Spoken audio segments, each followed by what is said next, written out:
들 찬양으로 성경 봉독으로 함께 해주셔서 감사하고요. 특별히 우리 이준 선생님, 우리 이해람 선생님 함께 해주셔서 너무 감사합니다. 우리 박수 한번 하겠습니다. 네. 저는 오늘 다솔의 은혜라는 제목으로 하나님 말씀 전가하도록 하겠습니다. 미국에서 가장 영향력 있었던 목사님 중에 한 분이 리고레 목사님인데요. 이분은 새들백교회를 담임하신 목사님입니다. 이분이 쓴 유명한 책 중에 우리 한국교회 성도들이 많이 읽었던 책이 있습니다. 그 책 이름 혹시 기억나십니까? 목적이 이끄는 삶. 그 책을 이제 지으신 분인데요. 이 리고레 목사님의 아버지가 지미 오렌 목사님입니다. 이 지미 오렌 목사님은 과테말라, 이스라엘에서 교회를 개척하시고 선교 사역을 왕성하게 하셨는데요. 노년에 암에 걸리셔서 이제 죽음이 얼마 남지 않은 상황이었습니다. 그때 리고레 목사님 집에서 마지막을 보내셨는데요. 아버지 목사님이 아들에게 꼭 해주고 싶은 말이 있었습니다. 그래서 이 지미 오렌 목사님이 아들에게 뭐라고 말했냐면 이렇게 말씀했습니다. 아들아, 한 명이라도 더 예수님께 가도록 해야 해. 한 명이라도 더. 이 말을 아버지 목사님은 아들 목사님에게 150번이나 말했습니다. 이 암으로 숨이 쉬기 힘든 그 상황 속에서도 이 말을 150번 하고 소천하신 것입니다. 아들 목사님은 아버지 목사님이 마지막까지 한 그 말을 평생의 가슴에 새기고 살았습니다. 보통 사람이 나이가 들고 이제 몸이 약해지면 자녀를 두고 이 세상을 떠나가야 할 시점이 오기 마련입니다. 이스라엘의 영웅 다윗도 마찬가지였습니다. 그는 물맷돌 하나로 골리앗을 때려 눕힌 영웅이었지만 그도 이제 할아버지가 되었습니다. 그도 이제 천국을 갈 준비를 하게 되었습니다. 그래서 아들에게 마지막 가장 하고 싶은 말을 지금 하였습니다. 그 말씀이 바로 오늘 본문에 기록된 말씀입니다. 이 솔로몬은 다윗에게 특별한 아들입니다. 왜 그렇습니까? 솔로몬은 밧세바와 다윗 사이에 태어난 아들입니다. 다 아시다시피 밧세바와 다윗은 부적절한 일을 행하였고 이로 말미암아 하나님은 다윗을 심하게 징계하셨습니다. 다윗은 침상이 눈물에 젖을 만큼 회개하였고 하나님은 그 다윗을 용서해 주셨습니다. 그리고 그 다윗을 용서해 주시고 이제 새로운 시작을 열어가는 의미로 누구를 주셨냐면 아들 솔로몬을 주신 것입니다. 우리가 죄를 다윗처럼 짓지는 않지만 우리 자녀는 항상 우리에게 어떤 의미가 있습니까? 제가 이렇게 한번 적어봤는데요. 우리 넘겨주시고요. 예, 넘겨주시고 예, 우리 웅범형제가 한번 읽어주세요. 자녀가 부모에게는 항상 새로운 축복을 주시는 상징입니다. 자, 자녀는 부모에게 항상 새로운 축복을 주는 상징입니다. 우리가 다윗 같은 죄를 짓지는 아니할지라도 어렵고 힘든 인생을 살아가면서 태어난 자녀는 우리에게 항상 새로운 축복을 주는 상징이었지 않습니까? 맞죠, 제 말? 예. 그래서 자녀는 선물 같은 존재입니다. 저는 이 선물을 3개나 받았는데 우리 청년들 중에 4개, 5번 받는 청년들도 나오기를 주님의 이름으로 축복합니다. 예, 어른들은 아멘 하시고 청년들 아무도 아멘 안 하시는데요. 예. 자, 그래서 이제 이 솔로몬은 다윗에게 이런 축복의 상징과 같은 존재입니다. 이 솔로몬에게 이제 다윗은 왕위를 물려주려고 하고 있습니다.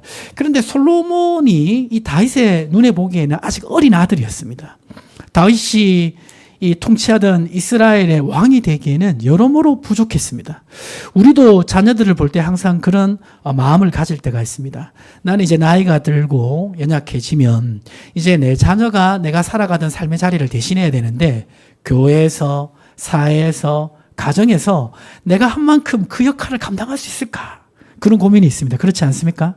다윗에게도 그런 고민이 있었고 다윗은 그런 고민을 담아서 오늘 말씀을 한 것입니다.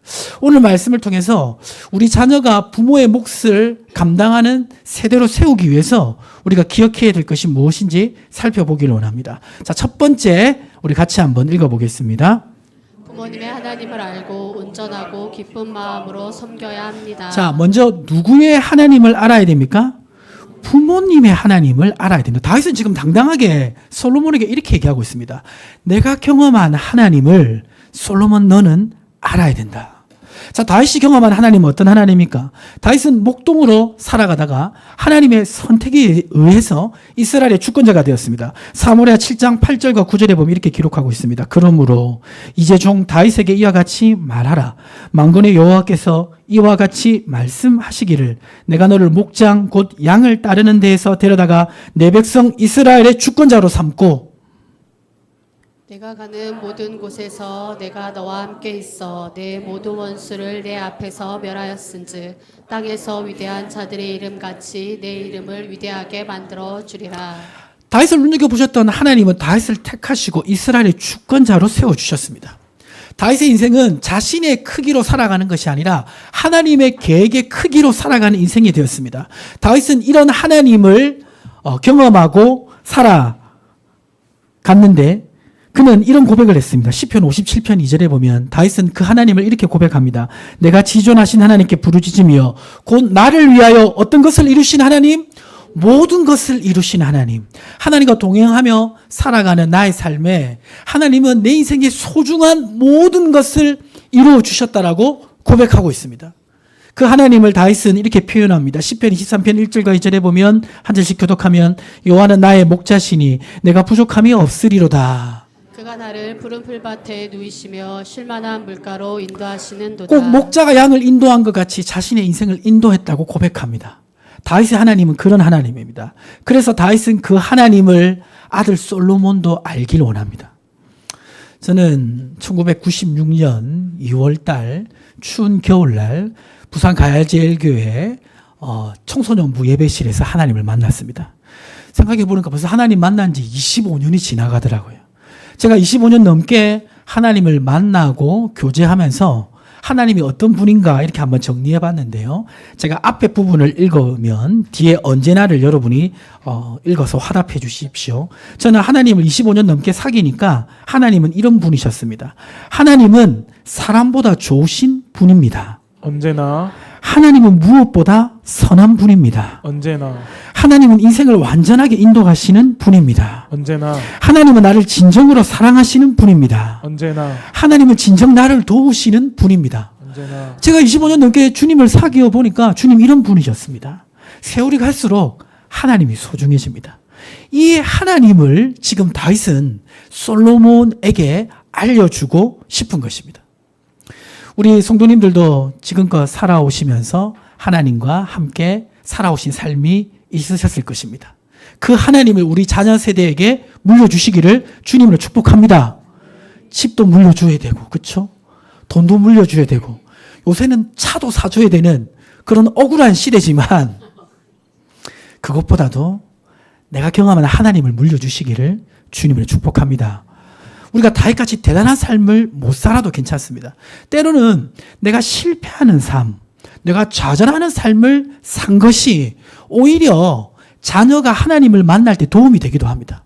내가 인생의 밑바닥에 들어갔을 때 그 밑바닥 속에서 나를 일으키신 그 하나님, 그 하나님을 전해주는 것이 내가 항상 승리하는 하나님을 전해주는 것보다 자녀에게 더 위로가 될 때가 있습니다. 왜 그렇습니까?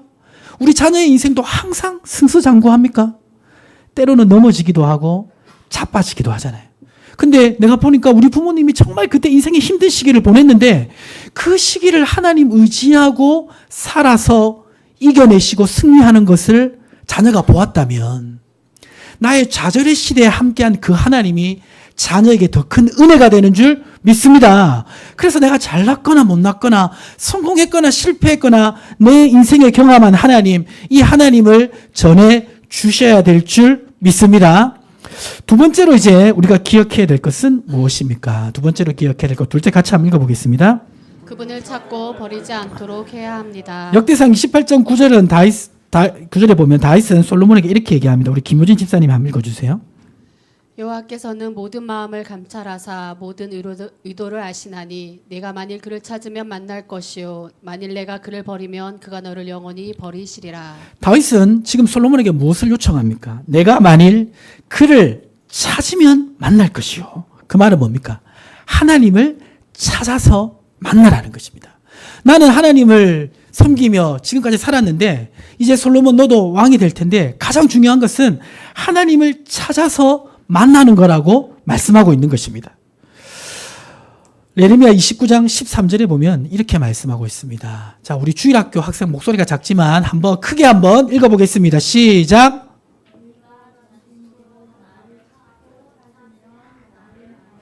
자, 여기 보니까 하나님을 어떻게 찾아야 되죠? 전심으로 어떻게 해야 되죠? 찾으면이 아니라 찾고 찾으면.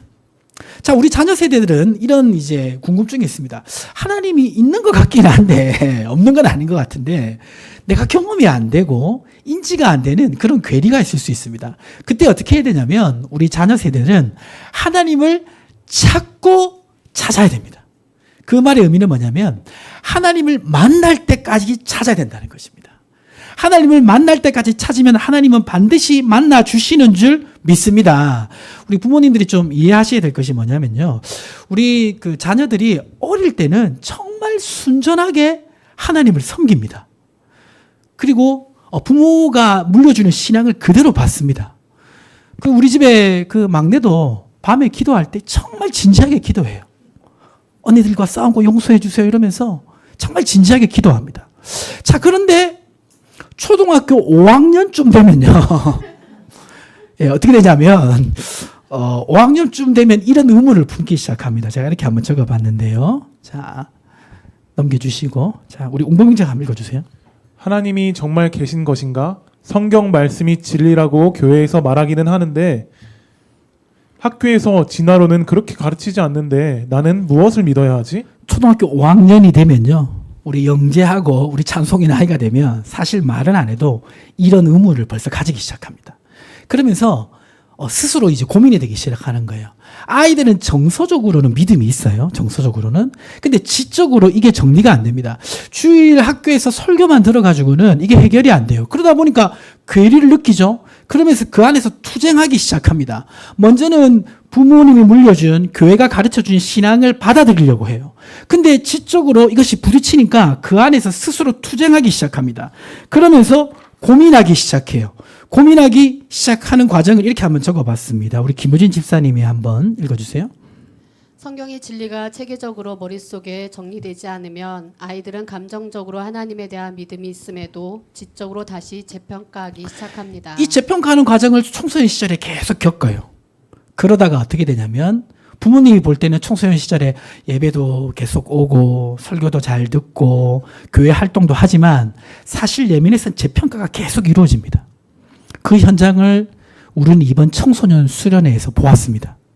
아마 청소년 수련회에서 아이들이 얘기하는 거 우리 청소년부 부모님들이 보셨더라면 놀랬을 거예요. 아니, 우리 애들이 저런 생각을 하고 있어? 아이들은 치열하게 고민하고 있습니다. 그것을 부딪히면서 정리하고 있어요. 자, 정리하고 있는데 이것을 그냥 놔두면 어떻게 되냐면요. 놔둬서 성경적으로 정리가 될 수도 있지만 스스로 생각할 때 그것이 부당하다라고 생각하면 그것을 밀어내버려요. 그리고 결단을 내립니다. 언제 결단을 내릴까요? 대학교 가서 결단을 내려요. 왜 대학교 가서 결단을 내릴까요? 부모님이 이제 무섭지 않으니까요.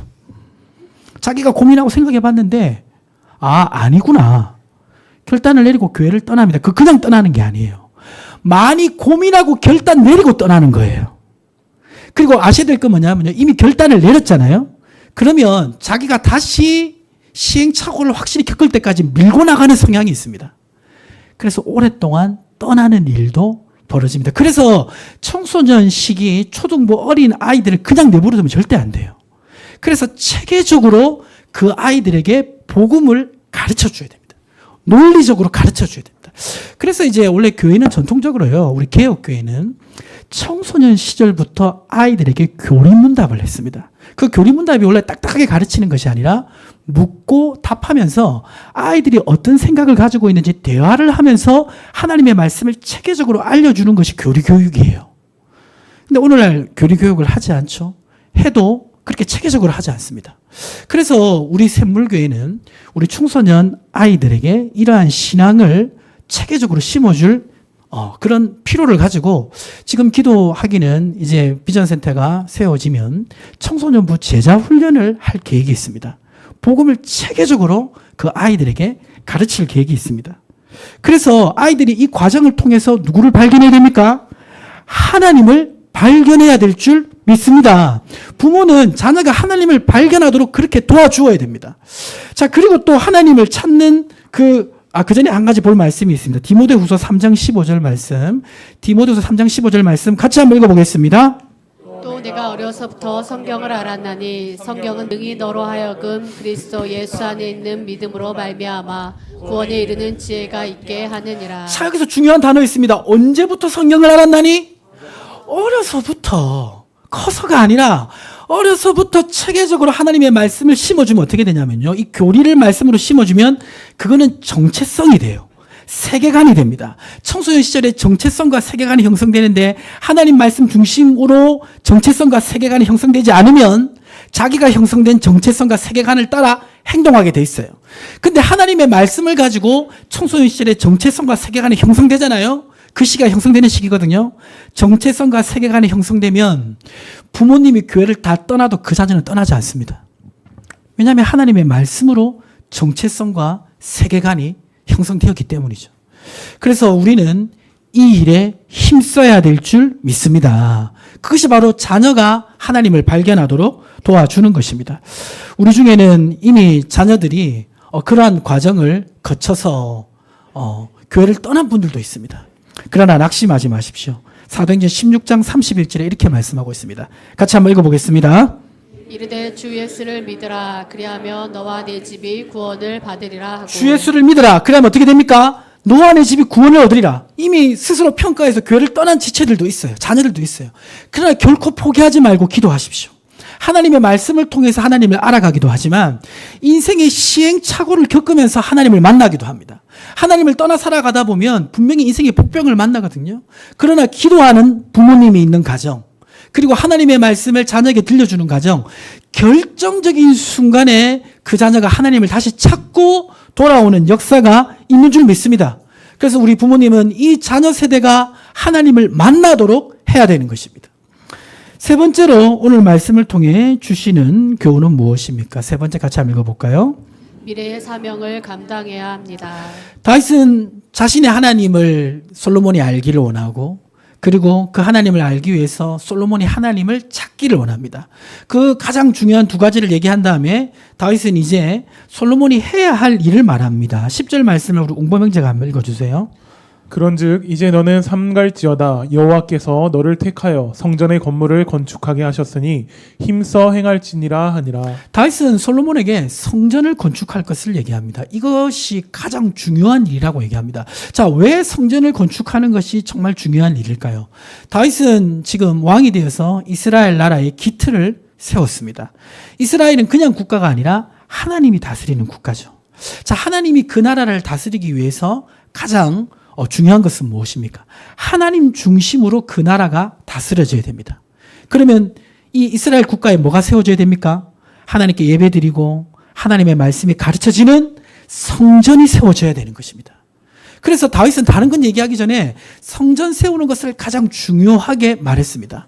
솔로몬이 성전을 세워서 이스라엘 영적 중심이 잡히게 됩니다.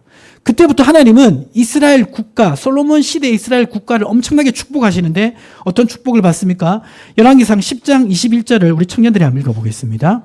솔로몬 왕이 마시는 그릇은 다 금이요 레바논 나무 궁의 그릇들도 다 정금이라.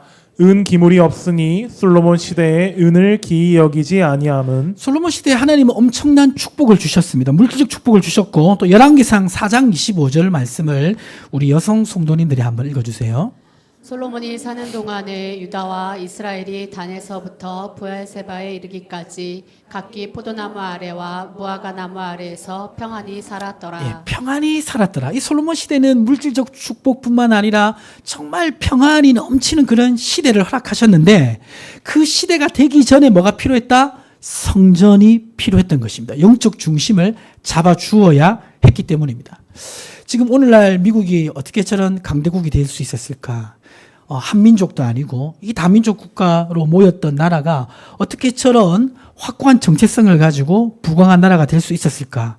역사적으로 살펴보면 미국은 제1차, 2차, 3차 영적 대각성 운동이 일어납니다. 그때 엄청난 영적 부흥이 일어나고 그때 이 다민족 국가가 하나님의 국가라는 이런 신앙적 정체성을 가지게 됩니다. 역사적으로 공부해보면 그렇습니다. 그리고 나서 하나님께서 그 나라에 많은 축복을 주셨습니다. 이 영적인 기틀을 세우는 것은 너무나 중요합니다. 그래서 지금 다윗은 솔로몬에게 이 일을 하라고 지금 비전을 준 것입니다. 이 부모 세대는 다음 세대가 해야 할 중요한 사명이 무엇인지 가르쳐 줘야 됩니다. 정말 하나님 나라에 필요한 일이 어떤 것인지 알려주고 그것을 할 수 있도록 준비시켜 줘야 됩니다. 그런데 지금 우리가 살아가는 시대가 어떤 시대냐면요. 우리는 더 이상 자녀 세대에 하나님께서 주신 사명을 전달해 주지 못하는 시대로 접어들고 있습니다. 원래 우리 조국교회에 하나님이 주신 비전은 뭐였습니까? 오늘 이제 설교 전에 마지막 찬양 부를 때 그런 가사가 있었잖아요. 기도는 반드시 응답되니. 그 가사를 들을 때 저는 참 마음이 뜨거웠습니다. 왜냐하면 그 기도는 반드시 응답되니라는 그 말 속에 저는 누구의 기도가 생각났냐면 우리 대한민국의 초대 선교사님부터 1세대 이 신앙인들이 이 민족을 위해 뿌렸던 그 기도가 생각이 났습니다.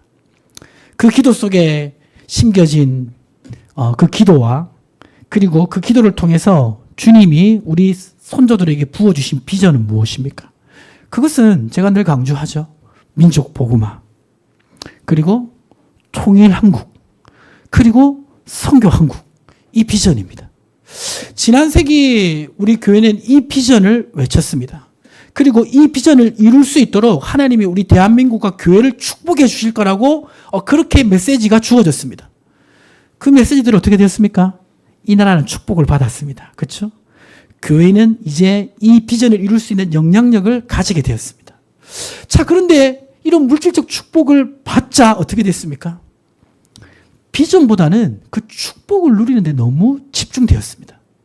그러다 보니까 지금 오늘날 이 시대는 어떤 시대로 접어듭니까? 비전을 외치는 시대가 아니라 지금 이 시대는 생존을 걱정해야 되는 시대가 되었습니다. 지금 교회마다 생존을 걱정하는 교회들이 얼마나 많은지 아십니까? 제가 의정부에 지금 교제하는 목사님들, 저랑 비슷한 나이대 목사님들 계신데요.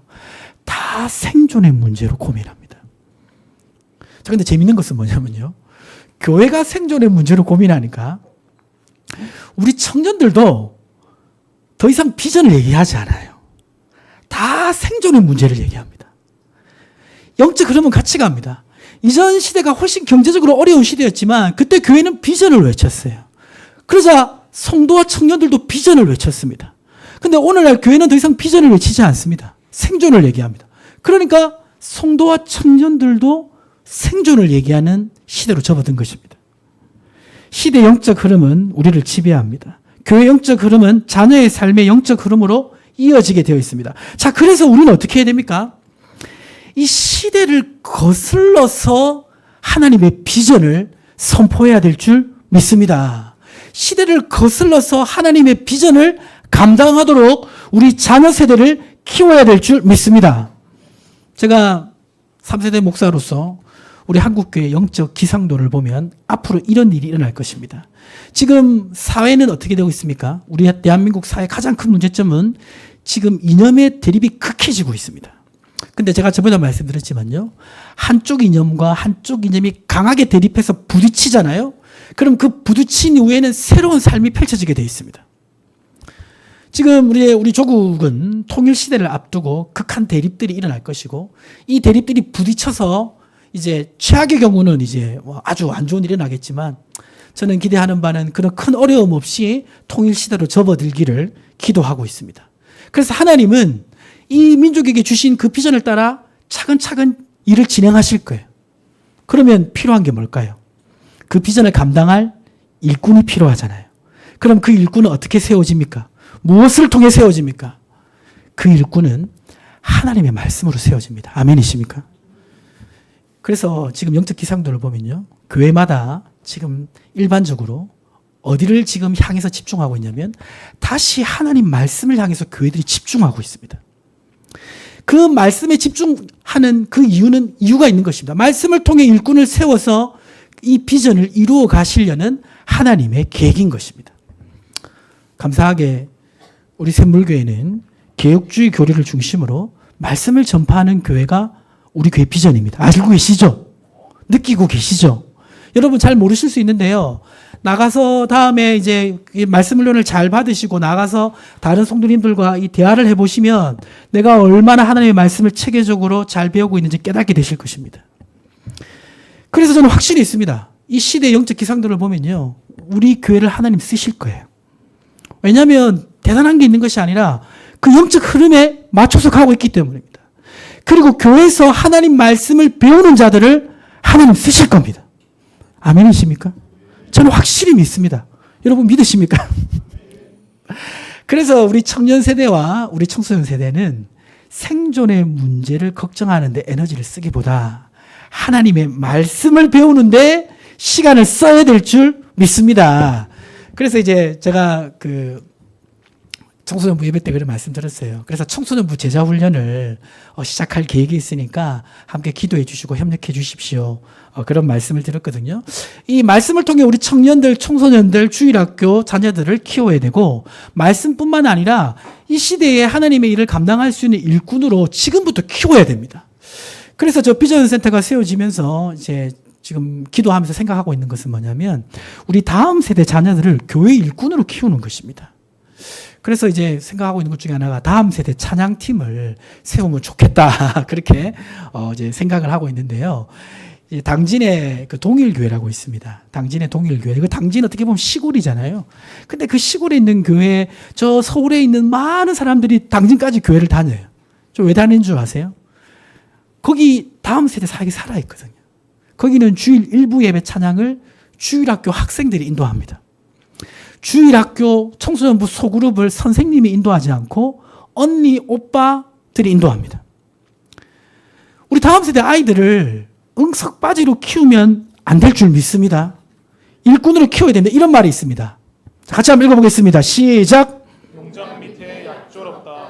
용장 밑에 뭐 없다? 약졸 없다. 앞에서 리더가 강하면 따르는 사람들도 강하게 되는 줄 믿습니다. 아이들을 영적 응석바지로 키우면요. 나이가 들어도 응석바지가 됩니다. 어릴 때부터 하나님의 일꾼으로 키우면 자신의 목을 감당할 수 있는 일꾼이 될 줄 믿습니다. 그래서 사역도 포함시키고 단기 선교회도 아이들 데리고 가고 그러면서 하나님의 일꾼을 키워야 됩니다. 특별히 이제 10월 25일 날 원 코리아 넥스트라고 우리 통일 비전을 나누는 그런 청년들 중심의 집회가 있는데 우리 청년부 지체들 시간이 남으면 그때 같이 갔으면 좋겠어요.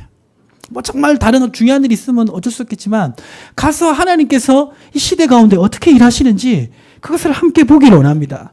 그래서 하나님이 일하시는 그 흐름을 우리가 쫓아가기를 원합니다. 요엘서 보면 이런 말씀이 있습니다. 사도행전 2장 17절 말씀 같이 한번 읽어보겠습니다. 하나님이 말씀하시기를 말세 내가 내 영을 모든 육체에 부어주리니 너희의 자녀들은 예언할 것이요 너희의 젊은이들은 환상을 보고 너희의 늙은이들은 꿈을 꾸리라. 지금 보면 다윗이 성전을 건축하는 이 일에 모든 준비를 해줬어요. 그렇죠?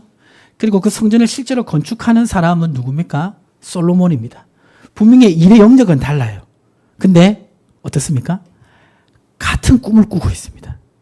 세대가 분명히 달라요. 그러나 같은 꿈을 꾸고 있어요. 하는 일은 다르지만 같은 꿈을 꾸고 있습니다. 지금 성령이 부어주시면 그 성령이 나이 많은 사람에게만 임하는 게 아니라 젊은 사람에게도 임하고 어린 자녀에게도 임한다라고 말씀하고 있습니다. 오늘 우리 주일학교 학생들이 이렇게 예배에 같이 함께해서 참 감사한데요. 우리는 이 다음 세대와 함께 하나님의 비전을 꿈꿔야 될 줄 믿습니다. 그리고 그 자녀를 그 일을 감당할 세대로 세워야 될 줄 믿습니다. 말씀을 마무리하도록 하겠습니다. 오늘 설교 제목이 뭐죠? 예, 왜 다솔의 은혜라고 했는지 혹시 아십니까? 그렇죠. 예. 이 다솔의 은혜라는 것은 뭐냐면 다윗이 솔로몬을 위해 준비한 은혜. 솔로몬이 다윗을 통해 받은 은혜라는 의미입니다. 이 다윗은 인생의 마지막 순간에 가장 중요한 것을 얘기합니다. 무엇입니까? 나의 하나님을 네가 알길 원하고 네가 하나님을 찾아서 만나길 원하고 그리고 다른 무엇보다 이스라엘의 영적 중심이 되는 그 성전을 건축하는 비전을 가지기를 원한다라고 얘기해 주었습니다. 오늘 우리 샘물교회 우리 부모님들 또 우리 어른들 우리 다음 세대에 이러한 은혜를 흘려보내주기를 주님을 축복합니다. 우리가 다른 거 줄 수도 있지만 우리 자녀들 세대, 다음 세대가 부모님의 하나님을 알고 자신의 하나님을 찾고 정말 이 시대 가운데 생존의 문제를 따라 살아가는 것이 아니라 하나님의 비전을 따라 살아갈 수 있도록 우리는 기도하고 돕고 최선으로 준비시켜줘야 되는 줄 믿습니다. 우리 자녀 세대는 무엇을 기억해야 됩니까?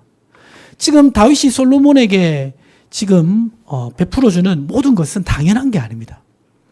우리 청년 세대들, 우리 자녀 세대들 지금 교회에서 편하게 예배드리고 또 예배드린 다음에 맛있게 식사하고 여러 가지 교회 활동할 수 있는 모든 것은 그냥 된 것이 아니에요.